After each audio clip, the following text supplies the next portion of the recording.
What's up, everybody? Old Guy 379 here, coming at you from sunny, nighttime, not so sunny southern Florida.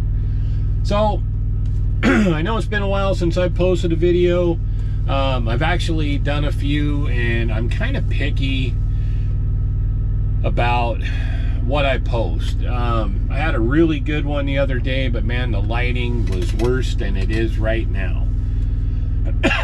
Excuse me. So anyway, let's revisit this. It's actually concerning the hours of service, and I know there's always a lot of discussion on that. A lot of guys are very opinionated on what they think is right and what is wrong, the reason why we have the regulations we do, all that stuff. And I'm gonna tell you right now, the hours of service rules were changed back in early part of the 2000s, back in 04, if you don't already know, from an older rule set that was the 10 and 8 rule, which gave us 10 hours of drive time with 8 hours of sleeper berth time. Now, under those old rules, there was no limit. You could work 24 hours straight on duty, not driving, and not take a break. But once you got past that 10-hour mark, you couldn't drive without having 8 hours in the sleeper. On the flip side of that, you could drive 16 hours in a day, technically, if you just logged 4 on, 4 off, 4 on, 4 off. So four driving, either 4 off duty or 4 in the sleeper, 4 hours driving, just all the way through, okay? That doesn't include any on-duty, not driving time for pre-trips or fuel or anything. So, but just technically, you could do 16 hours in a 24-hour period. Now, I prefer that kind of rule set because it leaves a lot of flexibility for what you can get done in a day. On the other side of that, with the 11 and 14, now you're captive in a 14-hour period to get your 11 hours driving in with all of your on-duty, not driving time.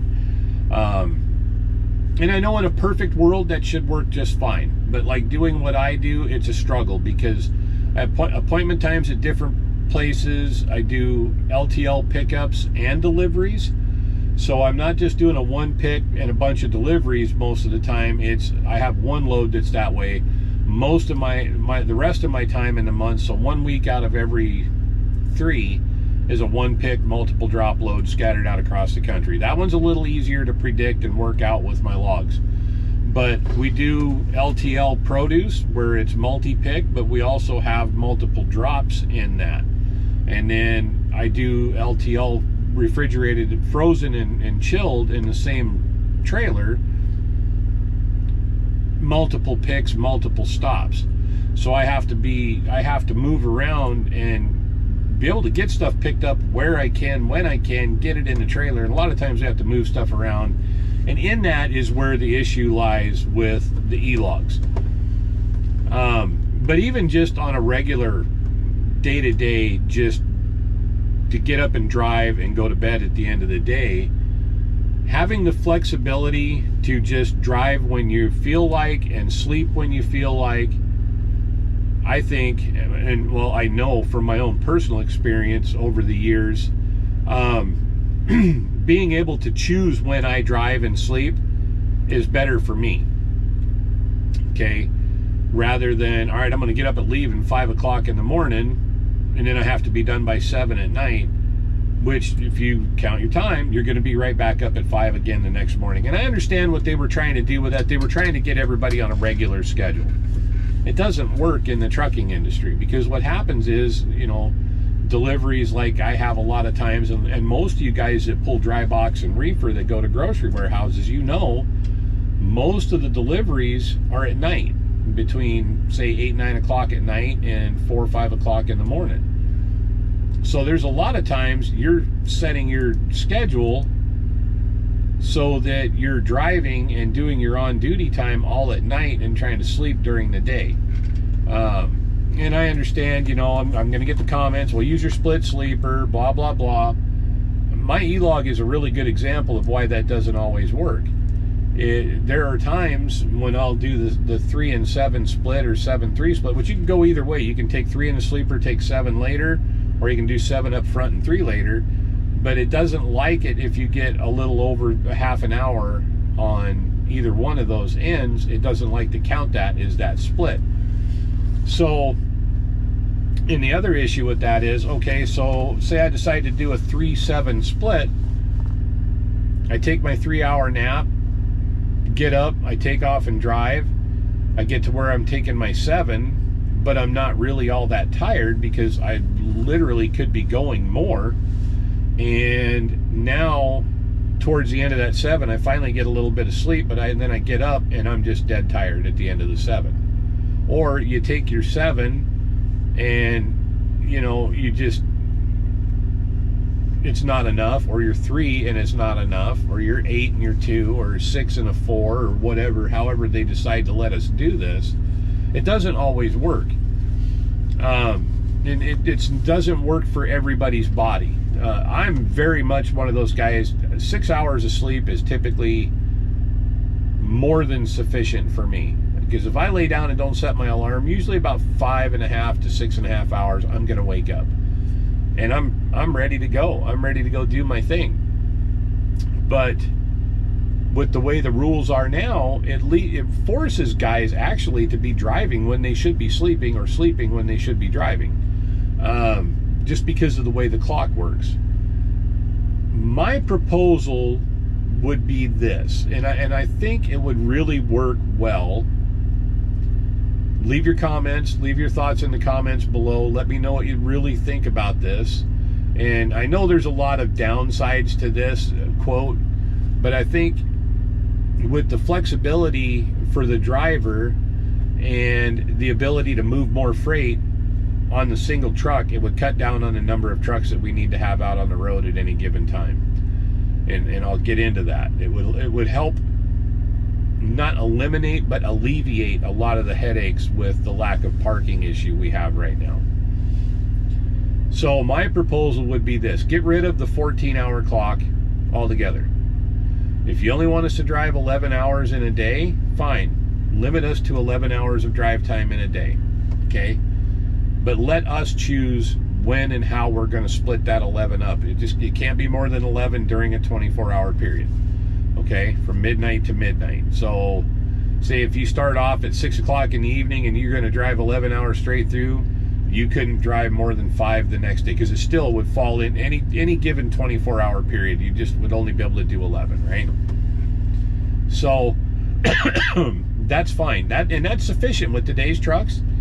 You're talking, 650, 700 miles pretty easy with 11 hours if you can use it correctly. With that, like I say, let's get rid of the 14 and let's get rid of the 70-hour limit altogether. Let's just get rid of that.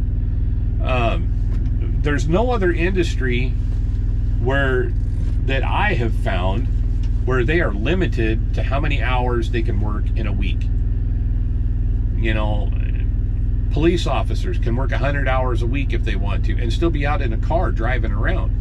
Airline pilots, they have to take a certain set amount of rest hours for each hour of flight they have, but there's no limit on how many flights they can fly in a week and how many hours they can work in a week. They don't get to a certain point and the government says, that's it, you can't fly anymore. You have to take a restart or take time off to get time back. We're the only industry that's set up that way. So let's get rid of the 70 altogether.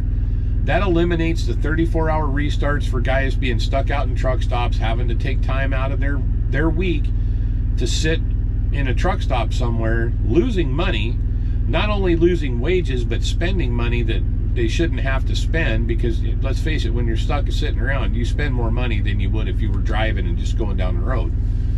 So you're losing out. It's a lose-lose. It's a bad deal. And like I said in previous videos, when I read all the memos that were being passed around by the FMCSA back from the late 90s up until late 2003, before this 11 and 14 rule set was created, driver revenue, owner-operator revenue, however you want to put it, was a big concern of theirs at the time. That it would not inhibit us from being able to make as much money. Well, it has. It's actually hurt the industry when it comes to that. And here's where it's done it. So with the lack of flexibility, it has forced a lot of these companies to go to a regional operation, which means opening new facilities buying more equipment, hiring more drivers to do the same job, to relay a trailer across the country, rather than one driver getting in it in, say, Chicago and delivering it in Seattle, or loading in Boston and going to San Francisco. Okay, I know there's a lot of drivers out there that don't want to do that kind of trips, but there's a lot of guys that do.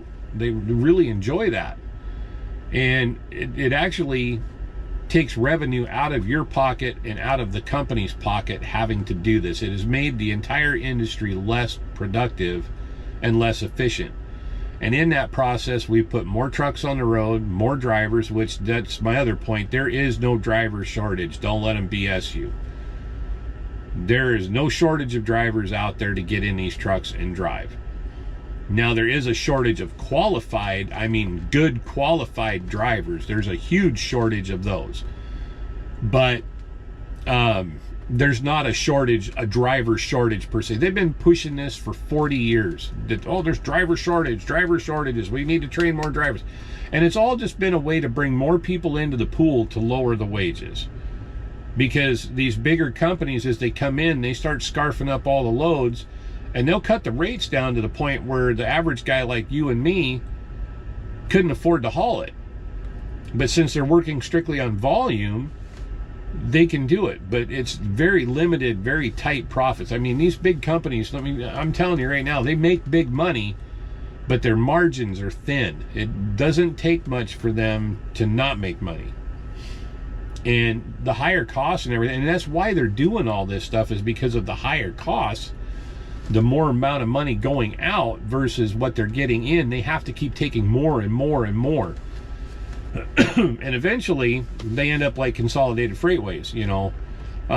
Swift, for example, they're just like Consolidated Freightways. The first 3 quarters of the year, they're not as profitable as they are at the last quarter of the year, when they finally rake everything in and they can see what their costs were versus what their income was. So don't let anybody fool you. Yeah, there's big profits to be made, but the margins, and I know this because I've been in this business for a long time, margins in the trucking industry are slim. Okay, they're very thin, especially when you own a whole bunch of trucks and you're paying wages, you're paying insurance, you're paying work comp, all that stuff, you know, truck payments, insurance, repairs, tires, fuel, all that stuff adds up. And, you know, detention pay, and I mean, the costs are crazy. But I'm kind of digressing here. Let's get back to the hours of service. But because of the way the hours of service are, excuse me, man, we saw this shift back in the early 2000s from everybody being an irregular route, long haul, over the road carrier, to so many of these companies like England, Werner, Swift, man, I'm drawing a blank, Schaefer, you know, Crete, U.S. Express, when they were all of those big companies that used to just run their trucks all over, to being more regional operations within, you know, 500 to 750 miles of a hub, and they're just transferring the trailers. A lot of those guys, they do a lot of drop and hooks because they're not actually delivering all those loads. You know, there's some guys I've talked to that all they do is pick up a trailer from one point, take it to another, drop it, grab another trailer, take it to another point, and somebody else is taking it from there to go deliver. So the cost to the industry has increased. The other part of that is, with that increase in the number of trucks and people on the road, is now we have a huge number of very poorly trained, almost unskilled driver pool that are out there driving on the roads. And that is the reason why now we keep seeing all these regulations come along. You go back and look at the safety records from the late 80s through the early 2000s. You could see through the 90s and everything, as equipment got better, and the mentality in the industry kind of changed a little bit. I mean, we were still, I guess, what you would consider the outlaw generation. The 90s was like the golden age of the good old boy truck driver. We had big power, we had fast trucks, We were still kind of running rogue because we didn't have the technology for the DOT to enforce the rules like they do now. And it all depended on the states you were running in. Some states were super strict, some pretty lax, just like they are now. But we were allowed the flexibility we needed to be. I ran all through that, I put 24 years out here before I went in the office, and I had close to 3.8 million miles at that point. No accidents. None. Not a one. And I laid down a lot of 800 to 1,000 mile day trips in my life, in that time driving. I'm not bragging, I'm just saying it's what everybody did. It's not like it was just me and a few. It's kind of how things were. The majority of the industry, at least from the small company to independent owner operator side, that's just how we did things. We just got it done. We weren't doing it for any kind of, look at me, I've done this, I've done that. It was just, hey, you picked up a load in Chicago on Monday night at 11 o'clock. Can you be in Phoenix at 6 o'clock Wednesday morning? Absolutely. Or LA Wednesday morning at 6 o'clock. Sure. Let's go. Just get it done. You just did it. It was never, there was very little questioning of, do I have enough hours? Is it going to work? We just did it. Really, in all reality, I'm just going to be totally honest with you. We just did what we were asked to do. And there were guys, and there were companies that would fault guys if they said, hey, look, I'm not going to run illegal. I'm not going to do it. There were companies out there to be like, fine, go find a job somewhere else. But the majority of everybody out there, they wanted you to be safe. They really did. Safety has gone completely out the window now. These companies, they keep pushing, we're safe, we're safe, we're safe, but they really don't care. They really don't. If they cared, they would train their drivers better. And that's where I think really changing the hours of service regulations would help. Because what we have right now, what I notice, is a whole generation of drivers who are driven to beat... Hang on. I can't get it up here. To beat this dumb thing, okay? To constantly stay ahead of what this clock is telling them constantly. Oh, your time's almost up, your time's almost up. So what it does is it forces guys to drive when they're tired, speed through parking lots, take their half-hour break on the fuel islands, all that stuff. Because this is their entire world, and their entire concern is what's going on in this stupid thing, okay? My own personal opinion, I don't give a crap about this thing. I really don't. This doesn't dictate my day. I mean, it does to an extent, but you know what? At the end of the day, if this clock is telling me I need to go and I'm tired, I'm not going. I don't care. I don't, this thing doesn't dictate my life. But I understand with a lot of companies, the drivers don't have that choice. They don't have that ability. Now, it doesn't mean I'm out here running rogue and just ignoring what this says, but it forces me to take more time to figure out what I need to do to make it work. And it does force me, though, at times to be working when I shouldn't be and be sleeping when I don't want to be, okay, if that makes sense. So if they took the regulations and they got rid of the 14-hour day, strictly 11 hours driving, and then give us an hour a day exemption for heavy traffic, just 1 hour a day, every day. So essentially you could drive 12 hours in a day. Just let us break up our day. That still leaves 12 hours out of a 24-hour period to get your work done and to sleep. Nobody is going to go sit on duty not driving at a dock for 8 hours. When's the last time you went and backed into a dock and you sat there on duty not driving the entire time you were backed into a door getting unloaded? Nobody does that. And the DOT knows it. They also know that you have no responsibility beyond, once you back into the door and you're on duty time walking your paperwork to the office to get checked in, you go back to your truck, you have no responsibility for anything. They're taking care of everything. So you can literally go in the sleeper at that point. Doesn't matter. You're not on duty working at that point. You're not actually physically working out, unloading or backing in or opening and closing doors. You know, so I guess what I'm saying is, I'm kind of getting off track, but you know, nobody is going to do that. You're not going to be taking that whole time. You're resting while you're waiting to get unloaded. Okay, let that count. Why should your clock be ticking away if you're resting and sleeping while you're getting unloaded or loaded? That makes no sense. Now, if you're standing on the dock while you're getting loaded or unloaded, then yeah, you should be on duty, not driving, because you're actually performing a work function at that point. So, but that should be no bearing on your day, other than you need to log that time. Okay, you know what I'm saying? But get rid of the 70-hour limit altogether. Let us just go. And then that would eliminate guys having to sit in a truck stop for a day and a half to reset their 70. Like I said, back when I first started driving, and I don't want to hear any arguments because I lived this life for 24 freaking years before I ever got out of the truck. Under the old 10 and 8 rule, there was no restarts function like there is now. If you worked your 70 hours in 4 days, you had to wait until your hours rolled off at the end of the 8th day to get anything back, and it was whatever you worked the very first day. So say you only worked 8 hours the first day, but then in the next 4 days you worked the rest of your 62 hours and hit your 70, you were only going to get 8 hours back on the 8th day. Okay, that's how the recap worked.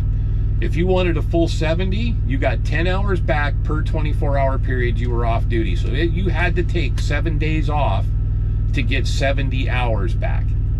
Don't even put in the comments how, well, you had to do, you could do 72 hours or 3 days or 36. There was none of that. There was no restart provision for truck drivers under the old 10 and 8 rule. Period. It just never existed. So the guys that keep throwing that in the comments, go back and do your research, because that was never the deal. Okay? Literally, if you were going to show you to get your 70 hours back, you had to show sitting somewhere for 7 days, because you only got 10 hours back per 24-hour period of off-duty time. So let's just eliminate that argument right now, because I'm tired of hearing it, because it just didn't happen, and nobody's ever come back with any proof. They just, well, you know, I remember we used to just sit for 36. No, you didn't. You did not. Trust me, you didn't get 70 back that way. You could run your recap, and I'll do a video on the recap if anybody wants to kind of show you how that works, if nobody really understands how we actually used to keep track on paper, where our hours were during the week and on the 7 and 8 days, and essentially how this calculates your time. Okay, but anyway, I'm getting off track and kind of changing gears here. Limit us to 11 hours a day driving, period, with a 1 hour per day exception for either bad weather or heavy traffic. Okay, so 12 hours in a day. That should give you sufficient sleep at any given time. And what that'll do is that'll make it where not everybody's driving all at the same time. What we run into an issue now is everybody starts between about 4 or 5 o'clock in the morning, and they're done by about 4 or 5 o'clock in the afternoon. So then the truck stops are full at night. So the guys that do end up having to sleep during the day and take off and run at night, when they pull into a truck stop, say at 1, 2 o'clock in the morning to go to bed, they can't, because there's nowhere to park, because everybody else is already parked for the night. So if we gave everybody that flexibility to get up and roll and get to their appointment, one, you wouldn't have to be driving through the big cities during rush hour. You could wait, park somewhere, take a nap, 3, 4, 5 hours, get up and drive and go through Chicago, go through Atlanta, go through Nashville, go through LA, Portland, Seattle, in the middle of the night when all the cars are parked, and then get somewhere, and at that point somebody's going to be getting up and leaving the truck stop, and you can get in and get parked.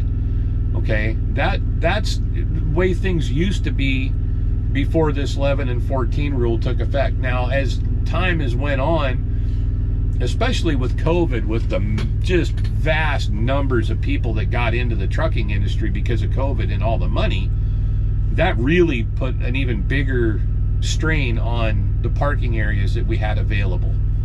But either way, you go back to how it was when I first started driving, and during that time, during the 90s and early 2000s, prior to this rule set, you could find a parking spot pretty much anywhere. You could pull into almost any truck stop at midnight, 1, 2 o'clock in the morning, and there'd be half a dozen guys leaving going, hey, I just pulled out of a spot in the back row. And that's another reason to have the CB, you know, back then. That's how we communicated with each other. We didn't just get on Facebook and Snapchat and whatever else. You know, we didn't have that. We talked to each other. We were like, hey, you know, hey, driver, you looking for a parking spot? Yeah. He said, well, I just pulled out of one in the back row. There's one back there. You better go grab it before somebody else does. And I think in all reality, that would really help if we made the hours more flexible for us to run them as we see fit as drivers. We know our bodies. We know when we need to go. We know when we need to sleep. But unfortunately, the way the industry is regulated, it's made it almost impossible for that to happen. So you're seeing all these big pileups. Guys trying to drive too fast for conditions because A, they weren't trained very well. B, they don't have any control over their trucks because the companies have got them all set up with the auto shift transmissions, all the safety stuff. And I understand why they do it. They want better fuel mileage. They want a reduced insurance rate. There are some safety departments in companies, like the last company that I managed the rental company for, their sister company, their safety guy really cares about the drivers being safe. And if he can give them a tool to help them, he wants to. The owner's the same way. I'll give the owner credit for that. He really cares about keeping his drivers and his equipment and the customer's freight safe. But he also cares about fuel mileage. So there's the reduced speed going down the highway, and you know, no control over the shift points or any of that. So I mean, so many of these guys don't know how their trucks work. And that's a real problem. That's a problem with safety. That's a huge issue in the safety side. Because if you don't really know how your equipment works, you don't know how to control it when you need to. I come down off of Mont Eagle once every 3 weeks, either coming south or going north. Sometimes I come down it going south into Florida and then coming back north, going back up towards Minnesota. I can't tell you how many guys I see smoke their brakes on that little tiny hill. It's nothing. But they don't know how to descend and let the engine and the transmission, you know, use the correct gear setting and the engine brake to do all the work for them. They just go flying off the hill at 55, 60 miles an hour and foot on the brake and the Jake brake on and the highest gear the truck's in and just go down the hill. They don't know that what they're doing is wrong. And this is why, I mean, in this day and age, really, let's face it, guys, with the equipment we have now, if you knew how to drive your truck properly, you would never end up in the freaking runaway ramp unless some mechanical failure happened that just instantly built more air so you never lost your brakes, but for whatever reason, the brakes just stopped working. You know, I mean, disc brakes, the Jake brakes that we have, even the technology on the auto shift trucks, I don't understand why those trucks will even allow themselves to come down a hill that fast. They have accelerometers and everything in those trucks. Those trucks know the angle of descent they're going down. They know how fast they're, everything. I mean, it's crazy the amount of technology we have that could help, but they don't use that technology. We want to use the technology that makes you go crazy listening to the freaking thing beep in your ears because you drifted too close to the fog line. Or, you know, you didn't set your brakes and you open the driver's side door, you know, and you've got your trailer brakes set, but the tractor brakes release, so you can slide your tandems, and you open the door and the horn honks. Really? You know, is that really helping the driver be safe? Or is that just another annoying safety feature that really didn't need to be there, that we could have eliminated with proper training and with an hours of service rule set that allowed the driver to slow down and think about the processes he's going through as he does his job on a day-to-day basis. So those are my points with that. It's not that, you know, I want to be an outlaw and just come out here and run like crazy. I'm all good with an 11-hour driving day. I can get enough miles in 11 hours, not a problem. And then but I want to be able that if I want to stop and get my truck washed and I'm sitting in line for an hour and a half, I don't want that to ruin my day because I chose to stop and get my truck washed. And it just completely jacks up my entire day. The other thing is with these stupid e-logs, the thing that's really drives me crazy with this is you park and get fuel, you pull ahead from the fuel island, and if you accidentally drive more than 50 feet at more than a half a mile an hour, which, you know, I'm typically not doing that anyway, but kicks you into drive time. And some of you guys' companies won't let you won't let you put it like in PC to move your truck or yard move. You have to be in certain situations in order to do that, or you have to call in and ask. Fortunately for me, being an owner-operator, I get to pick and choose that stuff. So, I mean, if I'm thinking I might have to drive around the parking lot and I'm in a truck stop and I got fuel and I want to go in and take a shower, I PC myself through the parking lot. I'm off duty. I'm not doing anything. I'm not working per se. I'm off. I'm just trying to move to a safe parking spot. So PC's legal. But again, I'm going back to the whole thing, that 14-hour clock that we have to do everything in really is the number one contributor to fatigue driving, in my own opinion. I think really that if we eliminated that, went to just, you know, letting a guy drive 11 hours in a 24-hour period, letting him do his thing, or her, using him just as a general thing. I'm not saying it's just all men out here. So for if there's any women out there watching my videos, glad to have you here. You're probably a better driver than some of your male counterparts, just saying. But because that's been my experience over the years. I really think that there should be a lot more flexibility and common sense with how the rules are made. You know, now they're talking about we need to put speed limiters on trucks. Well, the whole reason everybody's speeding is because they're trying to beat your stupid e-log that you came out with to make us safer.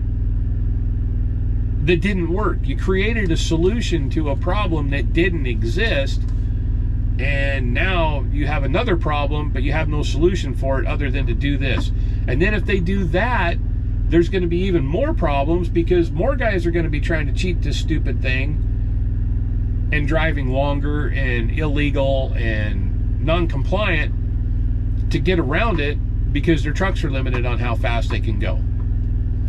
On top of the dangers of, we already know what the dangers are between split speed limits between cars and trucks. It's just going to make that just that much worse. So you're going to couple that with, you know, stupid hours of service regulations, rush hour traffic, trucks that can only do 65.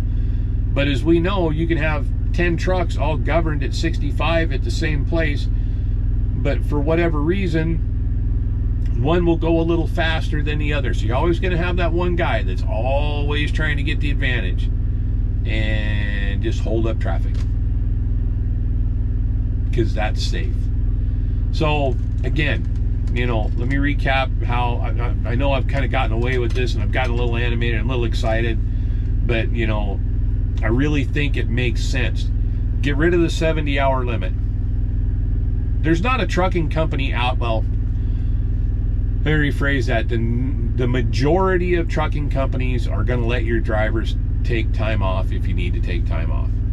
Getting rid of the 70 is not going to make your company go, oh, we got you. You're going to be out there for 5 weeks, 6 weeks, 7 months.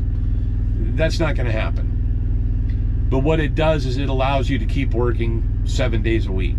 And if you need to take a day off, you just need to call your company and go, hey, look, you know, I really need to sit this next Friday. I'm burnt out. Your company will give you that. Then you're on your own. You're not being forced to take a day and a half off sitting somewhere you don't want to sit. Okay? You would be able to say, hey, you know, I'm headed for Miami. Excuse me, I gotta get a drink here real quick.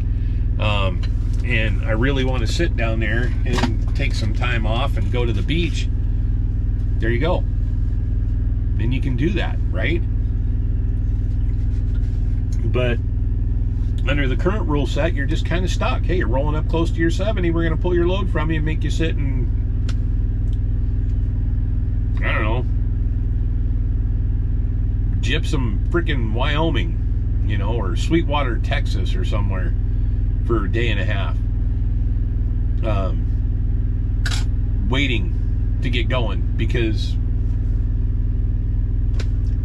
your hours are almost up for the week. So let's get rid of that. Limit your driving to 11 hours a day. Give us a 1 hour exception for heavy traffic or bad weather every day. Eliminate the 70 and just make it so that we have that flexibility. You know, that when we're working, we still have to log on duty, not driving. We have to keep track of our time, but we're not going to be limited. So if you have, you know, it's going to eliminate a lot. A, it's going to eliminate a lot of cheating on logbooks. B, it's going to give the driver that flexibility he needs to get where he's going safely, because if he gets tired, he can stop and take a nap, and it's not going to penalize him during his day as long as he's not late for his deliveries, right? And I think it's really going to help. It would help make things more efficient. It's going to slow the trucks down out on the road a little bit because there's not that much pressure. So you're not going to have guys, you're going to have now a whole generation that has been trained to speed through construction zones, small towns, city streets, because that's what they've been, it's been ingrained in their system to try to beat this, okay? But you'll gradually see that drivers will slow down because there's no need to push like that, okay? There's just not that need to try to go to get everything in you need to do. When you know you have all day to get where you got to go, so you can stop and sleep and take a nap and rest as you need to, it's going to bring that pressure down. The drivers are going to be happier. The equipment's going to be maintained better. The speeds are going to drop.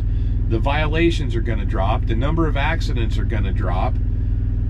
All the way around for the industry, it's a win-win. You got guys that just want to stay out and work 7, 8, 9 weeks in a row and work 7 days a week.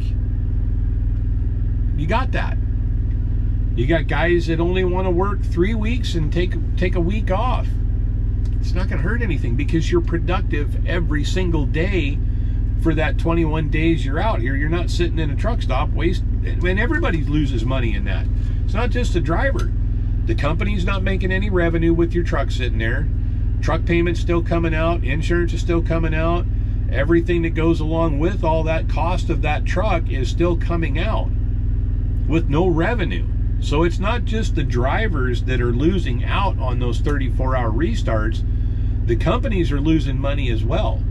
So it literally, being able to just get out there and get your stuff done and run and as you need to get it done efficiently, safely, and in compliance, it's a win-win for everybody. There's no real downside to this. You know, I've made mention before, I think just get rid of the logbooks altogether. And really, there's no need for that because it really, in all reality, if they wanted to check your drive, all your drive time comes from the ECM that it's plugged into. All they'd have to do is get in and plug into the diagnostic port and they can see every day the idle time, the drive time, what your speeds were, what gears you were in, all that's, it's all in here anyway, because all the data this collects comes directly out of the ECM of your truck.